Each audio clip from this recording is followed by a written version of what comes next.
أعوذ بالله من الشيطان اللعين الرجيم بسم الله الرحمن الرحيم الحمد لله رب العالمين بارئ الخلائق أجمعين باعث الأنبياء والمرسلين ثم الصلاة والسلام على أشرف الأنبياء والمرسلين خاتم النبيين شفيع المذنبين حبيب إله العالمين أبي القاسم المصطفى محمد اللهم صل على آل محمد وعلى أهل بيته الطيبين الطاهرين المعصومين ولعنة الله على أعدائهم أجمعين من يوم عداوتهم إلى يوم الدين.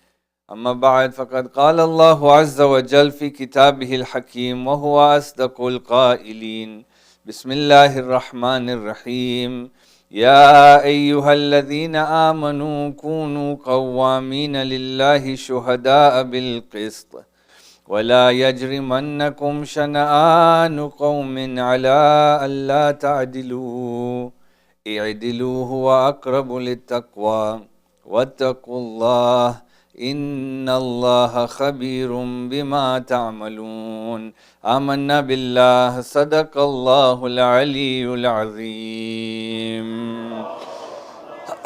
صل على وآل محمد. Assalamu alaikum jami'an wa rahmatullahi wa barakatuh.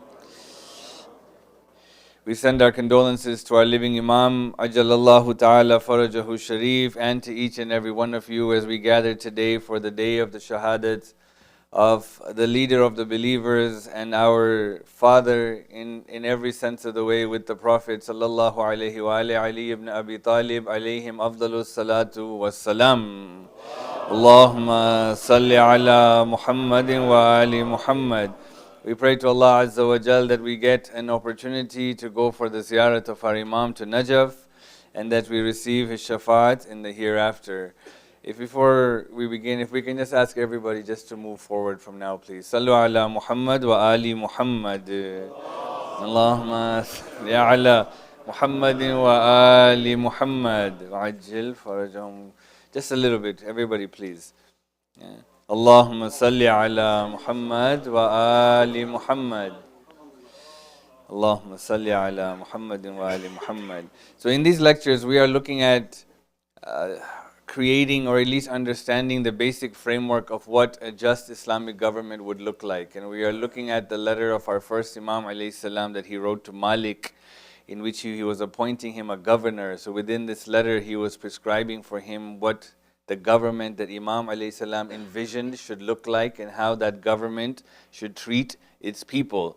Of course, that the formation of that government never came through, isn't it? Because the Imam's life was taken way too early. But this is a government that we will see, inshallah, with the coming of our Imam. And so it's kind of up to us right now to ensure that we have the necessary qualities to ensure that the government the Imam wants to see can be established. And so this is more of a lesson for us and a picture of how, inshallah, it will be in the future. We had discussed so far 3 points. Obviously, we're doing only a 4-part series, so there's no way you can create a whole government in 4 lectures. But we're just trying to give an understanding, I hope, inshallah, that maybe we can develop later. The first lecture we looked at that the leaders of this government have to have 2 important qualities, and that's taqwa and submission.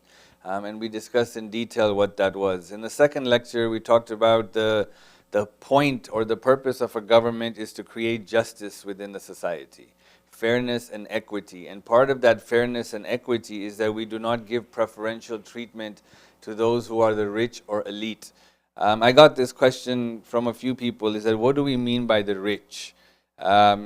And so I thought I'll take maybe just 30 seconds to answer that. From an Islamic point of view, when we're talking about do not show preferential treatment to the rich, it's not referring to a bank account statement or balance. Yeah, because I think a person could have very little but be very rich. Yeah, so it's not referring to a bank balance, but rather I would say that when Islamic literature tells us do not show preferential treatment to the rich, What it's referring to is that somebody who, because of their wealth, feels as though they are owed something in return.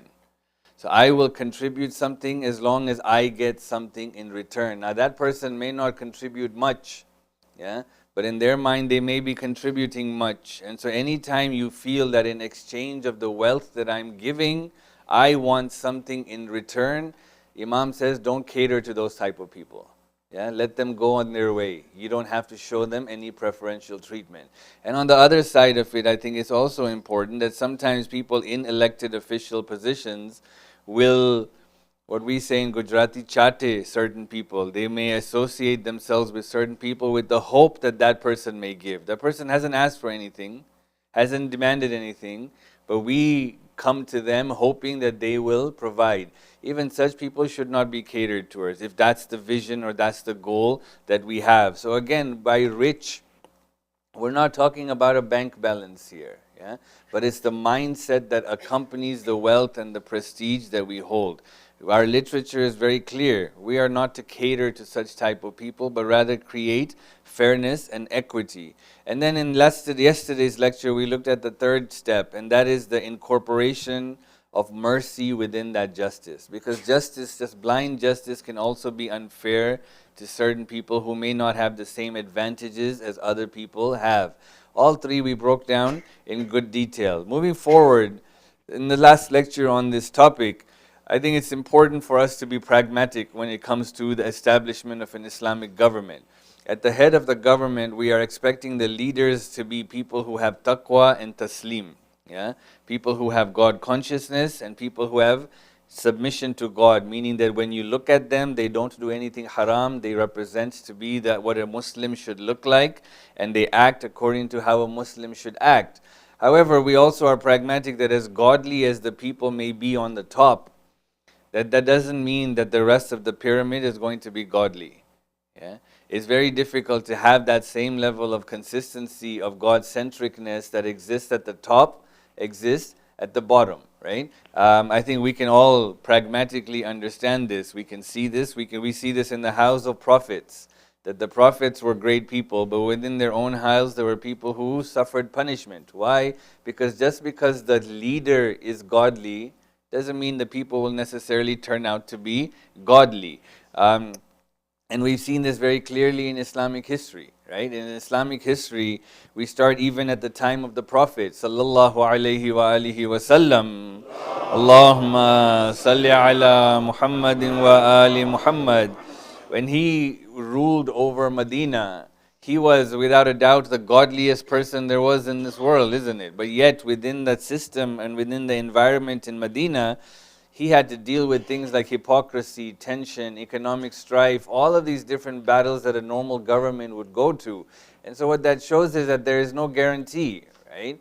That just because the top is godly, that everything will automatically become godly. In fact, multiple times we have, according to history, the Prophet had sent someone to do some work like the revelation of Surah Tawbah or the expedition to Yemen. And twice the Imam alayhi salam had to send Imam Ali to take over. Why? Because the people there didn't act in a godly manner. And so we have clear historical proofs when it comes to this, that there is a certain disconnect that exists unless work is put in between the top and the bottom. Again, sorry, I'm going to ask you just to move forward because it just gets distracting coming forward. Sallu ala Muhammad wa ali Muhammad. Salli ala Muhammadin wa ali Muhammad. Ya Ali. Allahumma salli ala Muhammadin wa ali Muhammad. Never shy from moving when you are asked to move. Yeah? Allah says in the Quran very beautifully, right? That when you are asked to move, move. God will move for you, He says. Yeah? So inshallah, don't ever shy away from moving. So we see, coming back to this, that in the 10 years that the Prophet ruled, and he was the most godly person that there still existed elements of ungodliness within that community.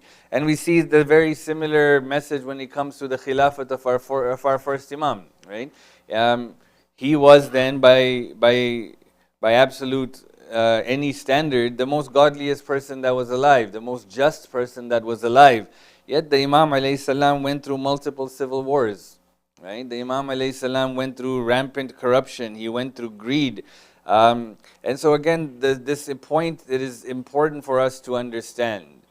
Right? And then we're going to take it a step forward, that yes, while there is an expectation that the leadership of an Islamic government should be godly, that doesn't necessarily mean that automatically the entire government will become godly, right? And so we have to now take necessary steps to ensure that godliness is found throughout the entire government. So when we look at Imam Ali alayhi salam, we find that multiple times we have numerous examples where he would reprimand, he would write letters, he would reprimand, and in certain extents he would even threaten the people that were filling governmental positions, people who had been given positions of authority. The Imam would reprimand them, the Imam would scold them, and in certain extents even threaten to punish them because of their inability to control their greed and thirst. Right? Because the Imam wanted to weed out this negative corruption that existed within that government. And so, for example, we have this letter that's found in Nahjul Balagha, letter number 20, where he wrote to a person by the name of Zayd bin Abi. His father was unknown, so his name was Zayd bin Abi. But he was in a deputy position of the governor of Basra. Yeah, so if you talk about Basra, he's not the governor of Basra, he holds one of the deputyship positions. So he's about 2 or 3 rungs, if not more, from the top of the ladder. So he's not even directly, the Imams has appointed that governor. The governor appointed a deputy, isn't it, right? But yet, his behavior was so concerning to the Imam that he, 2 or 3 steps above him, wrote a letter. He could have easily said to the governor, control your guy, right? But the Imam said, no, I have to write this. And the Imam writes to him and he says, وَإِنِّي أُقْسِمُ بِاللَّهِ قَسَمًا صَادِقًا. He says, indeed, I swear by Allah a truthful oath.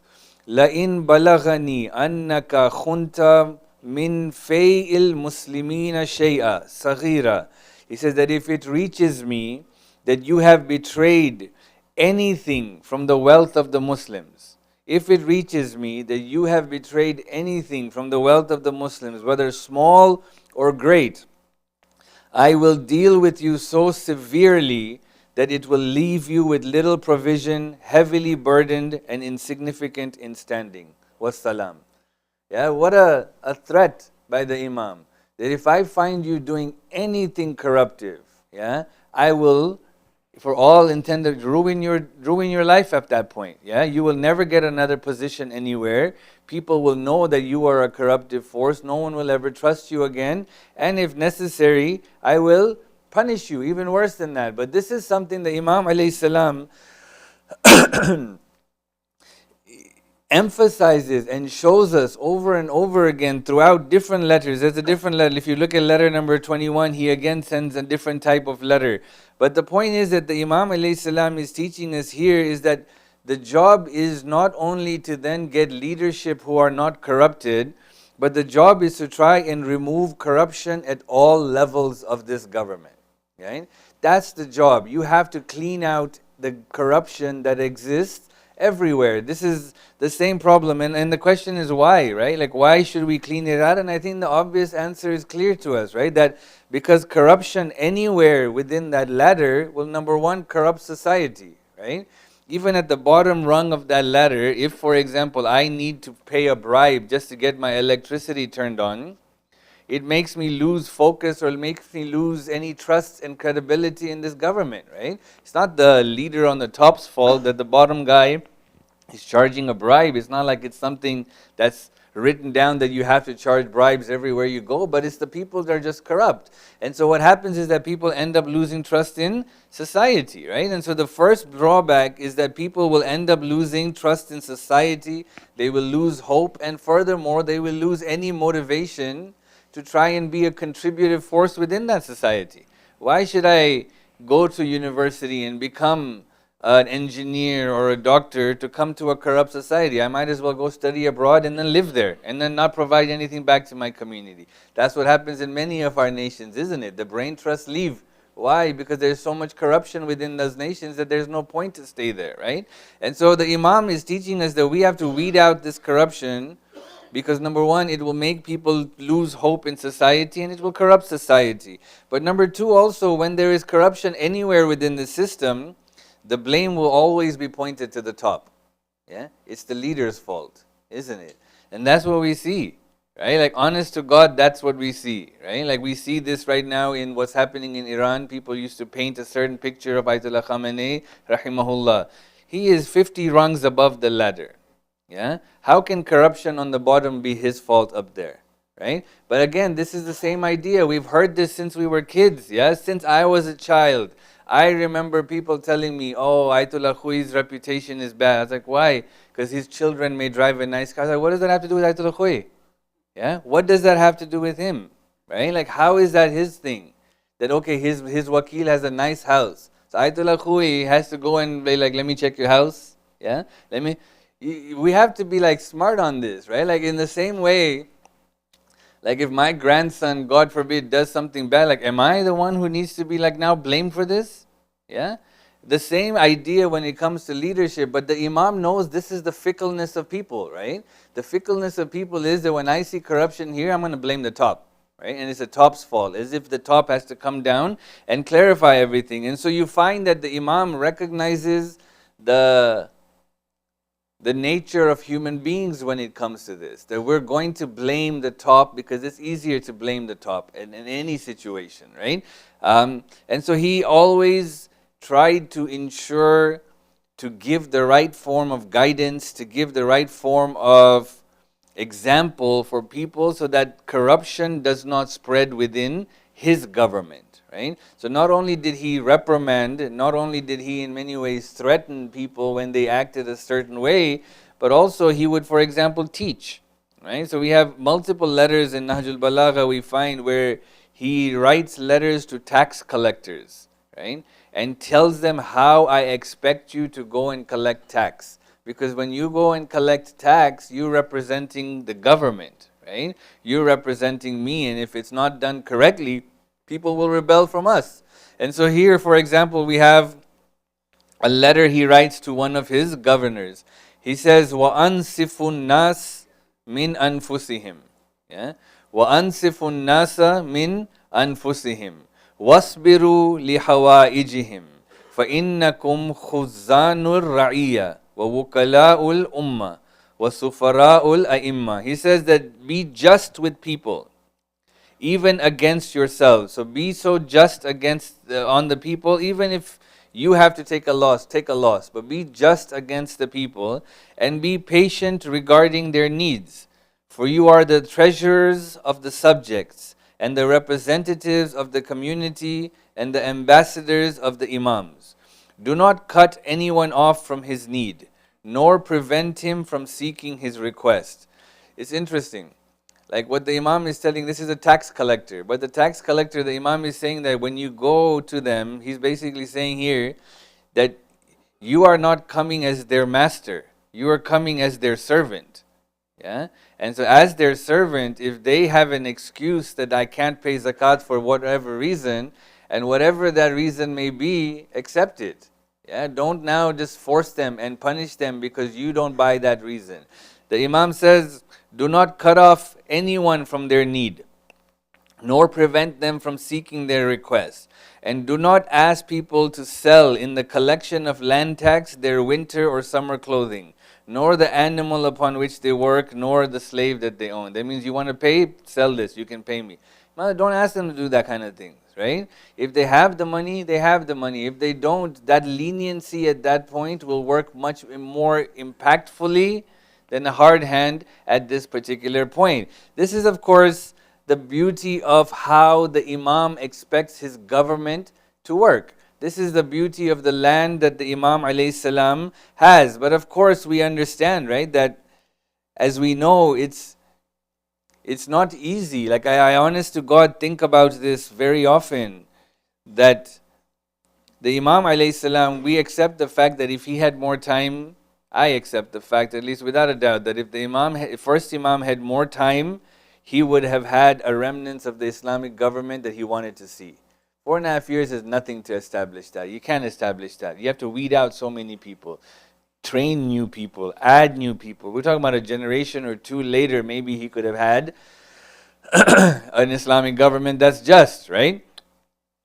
But the question that like I always struggle with is that if you, for example, look to see the Islamic government at that point that was sought to be established, was maybe what? A population of what? Let's just say, I don't know, but maybe like 150,000 being extremely generous, right? And in the population of 150,000, it was difficult to get everybody on board to be just.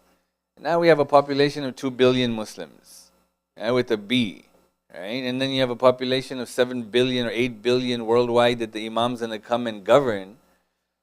Like, how are we going to get there, right? Like, that's like something I think about, and then I'm reminded that God is great. You know what I mean? Like, and God can do whatever it is that God wants to do. But we're going to have to understand that when the Imam comes back, it's not going to be kun fayakun and boom, everyone is like hypnotized to be great servants of God, right? Like, otherwise, what's that point of that type of effort, right? Like, or that movement. And so it's going to be a challenge.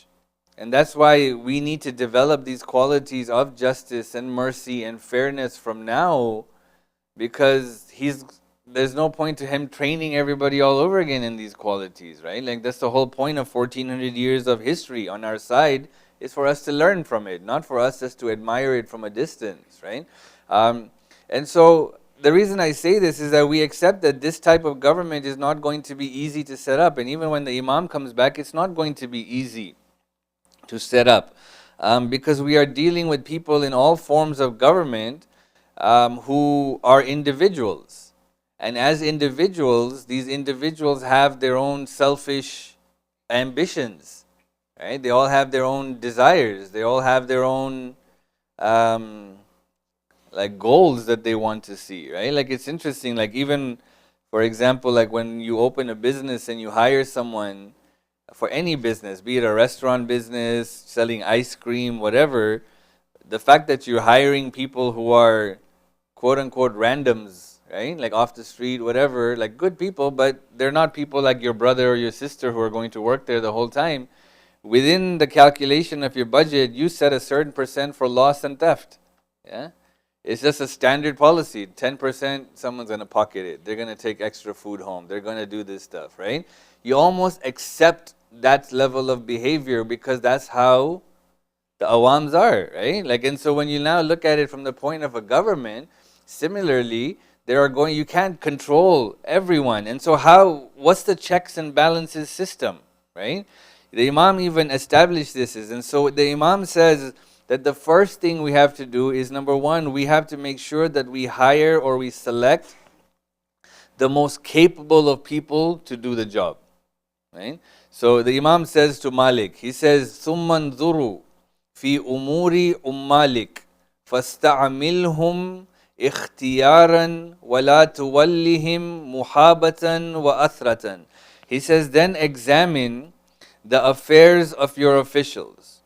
Yeah? Appoint them after testing them. So you try them over the course of encounters. Yeah, you meet people. As we've said, like over time, like when we get to know each other, there are people we trust and there are people we don't trust. But the people that I don't trust doesn't mean that you're my enemy. I just don't trust you. Yeah? And the people that we trust are smaller and smaller in circle, right? You can tell I told you something else and somebody else knows about it. How did that happen? Right? Because you told me. Now you've revealed something about you, nothing about me. I learned not to trust you again, right?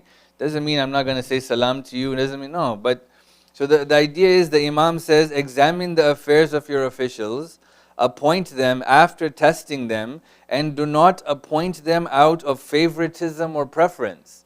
Yeah? This is my chacha's son, this is my khala's, whatever. No, none of that matters when you're establishing a government.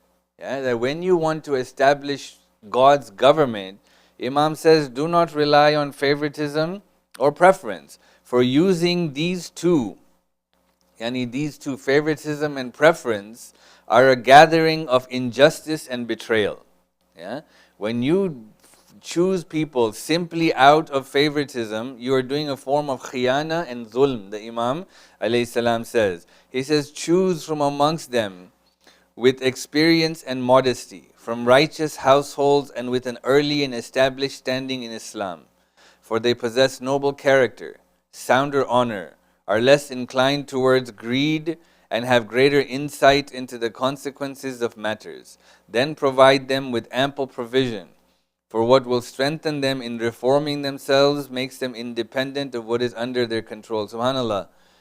That means, what is he saying? So number one, try them. Yeah. Number two, don't show any preference to them. And number three, the kind of Islam that they possess matters. Right? So look to see what the history of their Islam looks like. Are they come from a family that has been practicing Islam? How do they... If you're appointing someone in a governmental position, man, you're not only looking at the dude, but you're looking at the dude's father and mother and their father and mother. Yeah? Like, do they practice? What kind of Muslims are these people, right? Like, subhanAllah, like how our reputation gets passed on from generation to generation, can't take that lightly, right? You cannot take that lightly. And then the coolest thing he says, pay them well. Yeah? We forget that part, huh? Like, na Allah nu kaam kare che. Yeah, he's doing Allah's work. Yeah, that's how they treat resident alims. Yeah, they say he's doing Allah's work. Not here, alhamdulillah, but they say they're doing Allah's work, as if the resident alim doesn't have a need. Yeah, doesn't have a hajat, right? Like, how do you expect someone to give their all when their mind is torn between all of these different things, right? If you don't pay someone well, then you say be loyal. I'm fooling myself, isn't it? Right? Like, you're going to be loyal if you know you're getting everything you need here. Why go anywhere else, right? And so look at how beautiful our Imam portrays this idea of how we should create this system, right? But then Imam does something even more beautiful after. So number one, he says, make sure you pick the right people, and we just talked about all of these points. Then still, the Imam alayhi salam addresses an important point after in his letter. Yeah, he says that even then, if you pick the best of people to be in your position, at least the best according to what? According to my understanding, right? Not according to God's understanding. So this is the best according to my understanding. And could I be wrong? Of course I could be wrong. How many times have we trusted people turned out to be not so good people, right? And so the Imam alayhi salam says that in order to ensure that they do not go towards corruption, because again, why? Power is intoxicating, power is corruptive, right? And power can even corrupt God-conscious people. Like you look at the examples of history, the greatest example that I can think of is Zubair. Yeah, you look at Talha and Zubair. Talha and Zubair were legit followers of the Imam. Yeah, legit. Like, you wouldn't have had nobody in the history would have thought Talha and Zubair would have turned their backs on the Imam, right? No one. They were in that house when Ali was there before, when they were planning something outside, right? They were loyal to the T, to that point where the traditions say that Zubair kana minna ahlul bayt. Zuhair was from us, the ahlul bayt. You don't get that honor lightly, right? But what changed them? Power. Yeah, they wanted power. They wanted money. They wanted position, right? So let's not ever think that like I am uncorruptible. No, you better pray you're not corruptible, right? And you better ask for God's help so that you don't become corruptible, because we're all have tendencies of being corruptible, right? And so the Imam alayhi salam says that because we have a tendency as human beings to be corrupted, he says what we have to do is we have to ensure that we create a system of checks and monitors and observers who are looking at these people and to see what they're doing.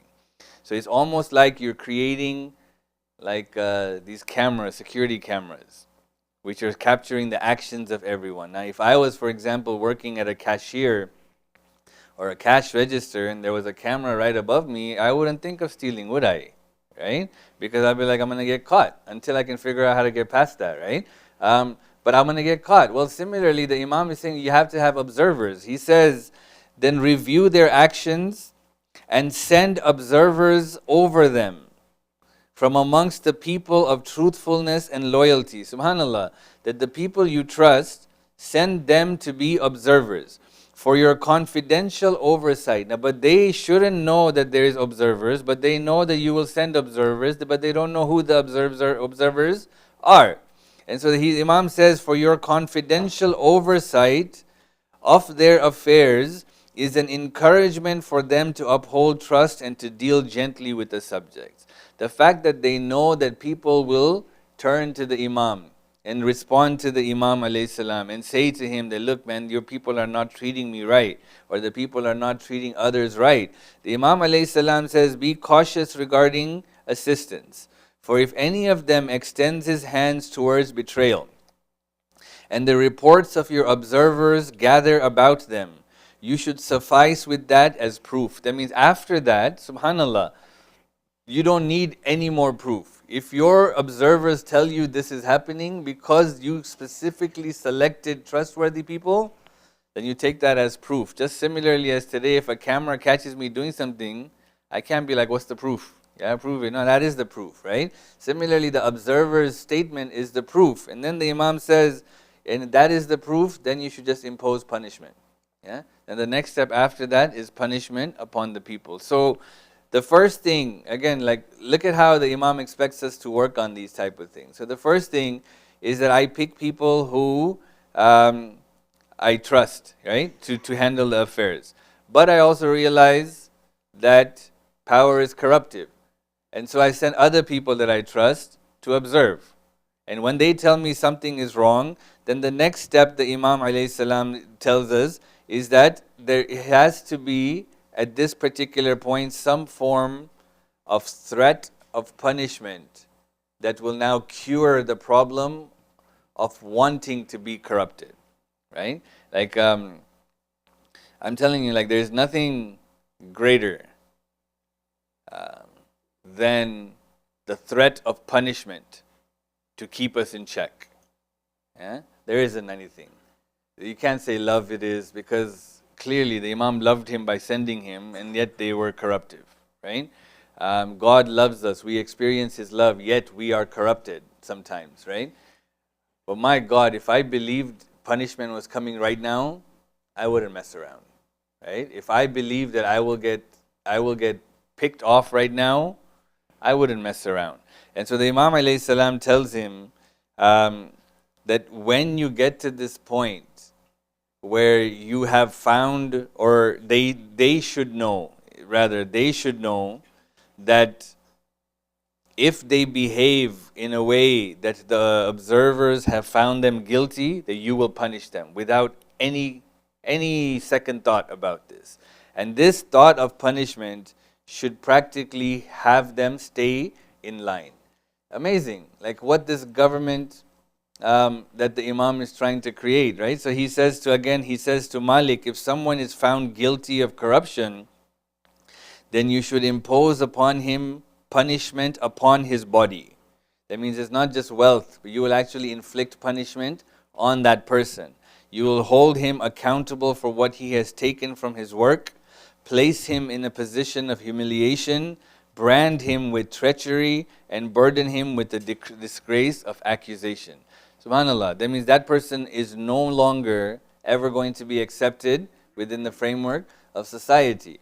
Sounds harsh? Yeah, maybe, right? Maybe. Or maybe we're just soft today. You know what I mean? But even the idea is there, that this is something that's a reality. That if there is no threat, like, like I give you a bad example, okay? This is a bad example. I take it, I grant it. Why did people who worked in Saddam's government respect Saddam? Because they knew if they messed with Saddam, they would be killed. There was nothing after that. Yeah, that was it. I'm not saying Saddam was a good person, right? Not even coming close to saying that. But we've all seen that video where he stood in front of Parliament, mentioned 50 names. 50 names, got up, never saw those people again. Yeah. From that day, nobody in his own government did treachery against him. Right? Why? Because that's the iron fist. Yeah. The Imam alayhi salam here is saying that, look, the iron fist is the last resort. Yeah, it's not the first resort. For a person like Saddam, that was the first resort. Imam is saying the iron fist is the last resort. But you better believe that those who are selected for governmental officials know that that resort is there and will be used. Yeah? And if we can have that understanding, then yes, I will be less inclined to steal. I will be less inclined to oppress other people because, man, I could be the victim of the same type of punishment that I'm trying to give out. So this is the government, or at least a really small element of some of the pieces of government that the Imam is trying to have us establish. And that inshallah when our Imam comes back, he will establish these type of institutions. But it's really up to us now to make sure that we create within us the qualities that are required for a government to be successful. I can't imagine any one of us wouldn't want to be in a leadership position in the Imam's government. I can't imagine that, right? I can't imagine anybody would be like, I'll be fine not taking any. No, like leadership position means what exactly? It means the Imam trusted you. That's what it means. And that is success, yeah? That is success. Like to be said to by the Imam that Jaffer, I'm giving this position to you. That means like, alhamdulillah, all this work was for something, yeah? Like it worked. And how could we not want that? How could we not want that, right? But we have to work towards it. And so we have to develop qualities that we've talked about, right? God consciousness and submission. That means I have to be mindful of God and submit to everything God says. I cannot be inconsistent in what God is telling me and what my life looks like. Number two, I have to be just. That means I cannot be someone who is partial or show favoritism to anyone or anything. I am just. But my justice has to have a component of mercy to it as well. I cannot be so just that I'm not rigid, that I'm so rigid that I'm not fluid at all. Yeah, I have to be in this middle state between fluidity and rigidity, where there is a justice that I follow, but there is an element of mercy associated with it. And then finally, what we talked about today, to make sure that we are people who can be trusted. Yeah, and that when trust is placed upon us, I realize there is an accountability associated to that I want to make sure I fulfill every single day. And if we can do these things, then inshallah when our Imam comes back, he will select us for these positions to help establish the government that Imam Ali wanted to establish when he was the Khalifa. Sallu ala Muhammad wa ali Muhammad. Salli ala Muhammadin wa ali Muhammad. Today we mourn for our father who left this world on this day. You know, today we have become orphaned. But when we think about the orphans who existed in Kufa, you know, Ali alayhi salam had a very special attachment towards orphans. There are so many beautiful stories. You know, it is said that when Ali would get a shipment that was sent to him of zakat, and if that zakat happened to be honey or dates, the orphan children of Kufa would line up outside the house of Ali. They weren't even called to come, but they knew the heart of Ali was such that they automatically lined up to come. We find traditions that tell us that Ali's compassion for orphans was such that he made a deal with the milk producers in Kufa that every orphaned house should get milk for free in Kufa. That was Ali. And on his deathbed as well, Ali would say to his children that alaykum bil aitam, that upon you is your responsibility towards the orphan. You know, yesterday we mentioned that when the tabib, the doctor, came to see Imam Ali, and when he checked his cut, he noticed that the poison had spread through the skull of Ali. He says to Ali's children that there is nothing more that we can do for your father at this time. He says, but provide your father with milk, for milk will bring him comfort. I tell you, it is said by our ulama take a tradition to Asbagh bin Nabata, who says that the news of milk spread through the city of Kufa, and that the children who were receiving milk from Ali that morning, these children did not drink that milk, but they would come to the house of Ali and give this milk to Imam al-Hasan and say that this is for our father to drink.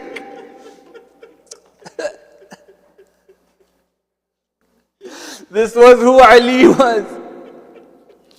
When Ibn Muljim was brought to the house of the Imam alayhi salam, it is said he stood in front of Imam, and Imam asks him a question that is very, very heart-wrenching. He asks Ibn Muljim that, was I a bad Imam to you? Is there something that I didn't do for you or to you that you are now acting in this way? But those whose hearts are poisoned do not know any cure.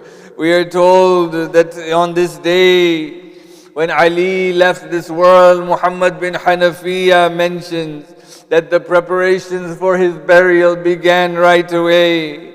Imam al-Hasan was beginning to wash the body while Imam al-Hussein was beginning to pour the water. The narrations tell us that the body itself would turn from side to side by itself, almost as though there were others present participating in the janazah and the ghusl of Imam Ali alayhi salam. And then Imam al-Hasan calls out to Zainab and says, Ya Zainab, Ya ukhta, hallimi bihunuti jaddi Rasulillah. Bring the hunut that was used for Rasulullah. Then the Imam alayhi salam was shrouded. And when he was shrouded, they put him on a type of casket or bed.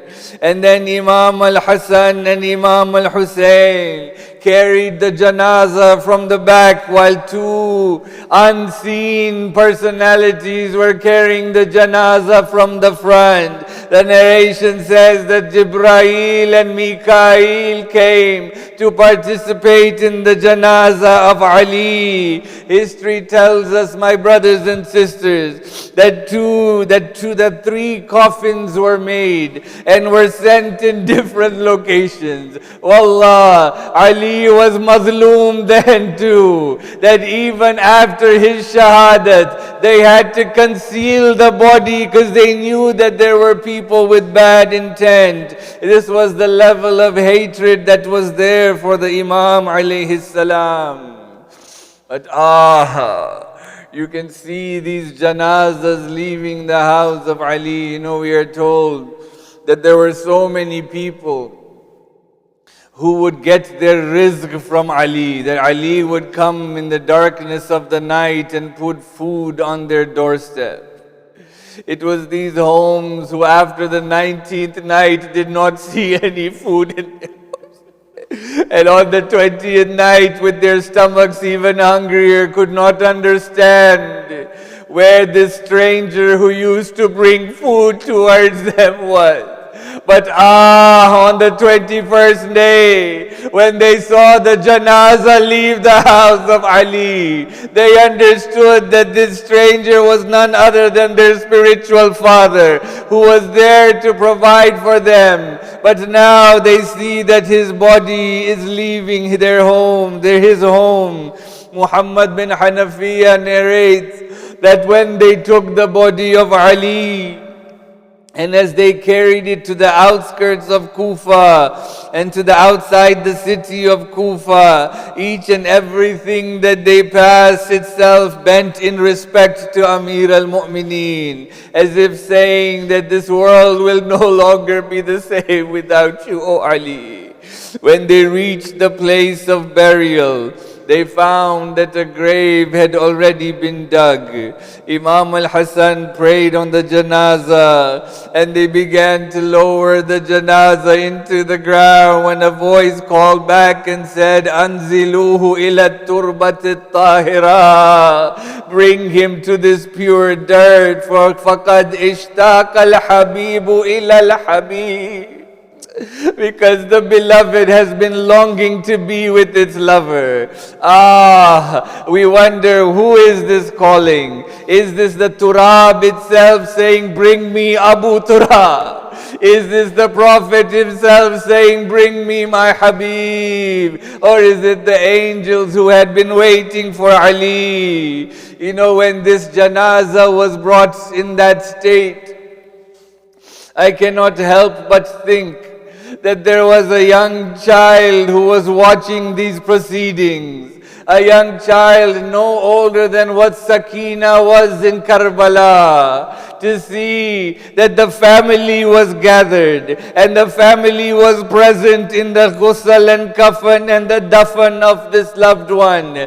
But we say, Ya Sajjad, this is not how all funeral ceremonies are. For in Karbala, it will be very painful to see that you are unable to even give ghusl and kafan to your father. Mu'mineen, this is how our Imam left this world.